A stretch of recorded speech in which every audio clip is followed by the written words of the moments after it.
Vamos dar início à nossa aula de História. Comunicar-se pela linguagem.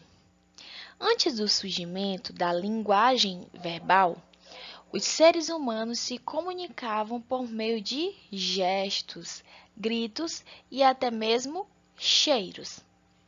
Cientistas acreditam que a arte e a fala surgiram ao mesmo tempo.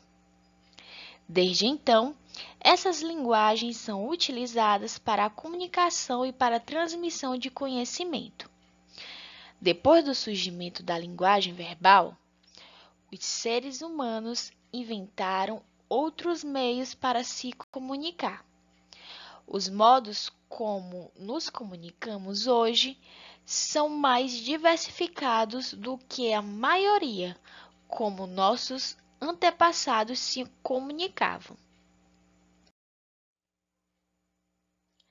Na imagem, vemos uma linha do tempo, que traz a carta, o telégrafo em 1837, o fax em 1851, o telefone em 1876, a internet em 1968, o telefone celular em 1973, o smartphone em 2007.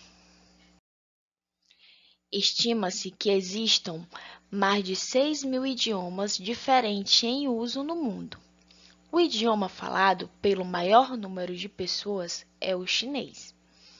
Em muitos países, o inglês é o segundo idioma mais falado e é considerado uma língua popular. O português é o sétimo idioma mais falado do mundo. O português é a língua mais falada no Brasil atualmente, mas não é a única.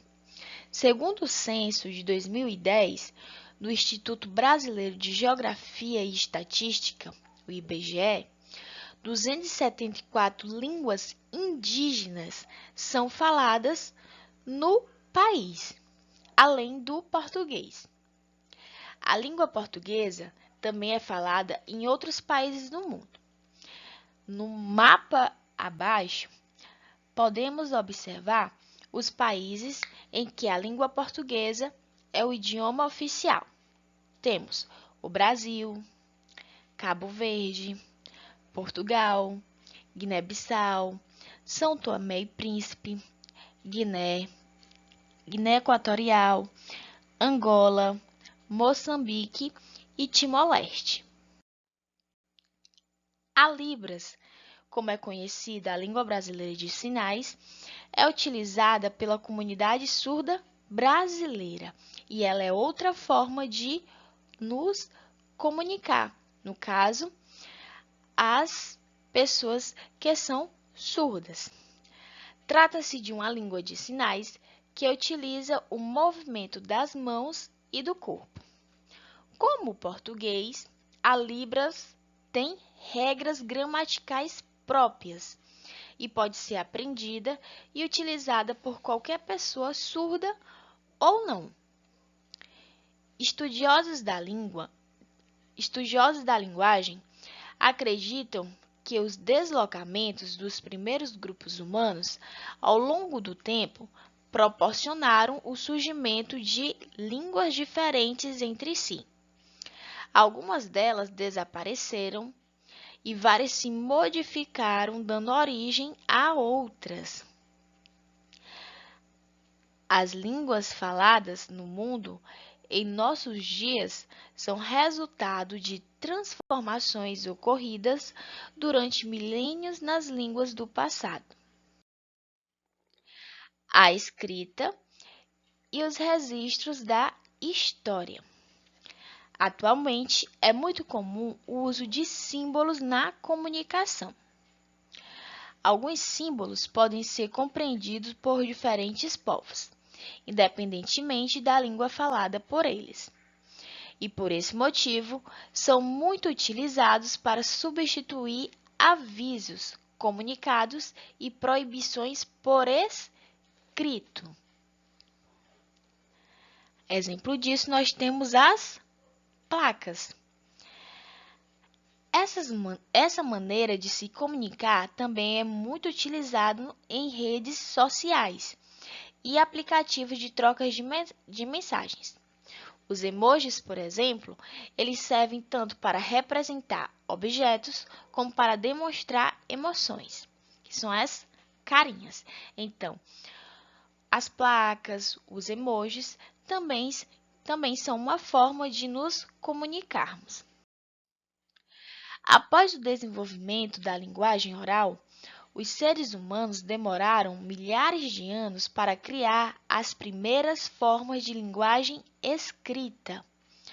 Na região da Mesopotâmia, por exemplo, isso só ocorreu por volta de 3.500 anos antes de Cristo, quando os sumérios inventaram a escrita cuneiforme.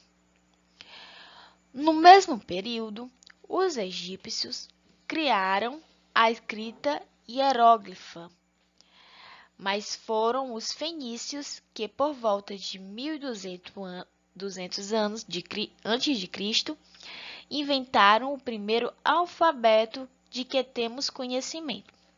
Então, na primeira imagem, temos o tablete com escrita cuneiforme produzida cerca de 2.400 anos antes de Cristo, na região da Mesopotâmia. No caso, os sumários, eles riscavam a placa e a deixavam secar. Na segunda imagem, temos o exemplo do hieróglifos, que eles eram escritos em paredes de tumbas egípcias que foram construídas em 1292 e em 1187 a.C. A escrita egípcia ela recorria a símbolos para registrar informações e ideias. E na última imagem temos a escrita encontrada em um sarcófago fenício do século V a.C., e ele foi o primeiro alfabeto inventado pelos fenícios, que foi um povo que viveu na região onde hoje é o Líbano, entre aproximadamente 3.000 a.C. e 300 a.C.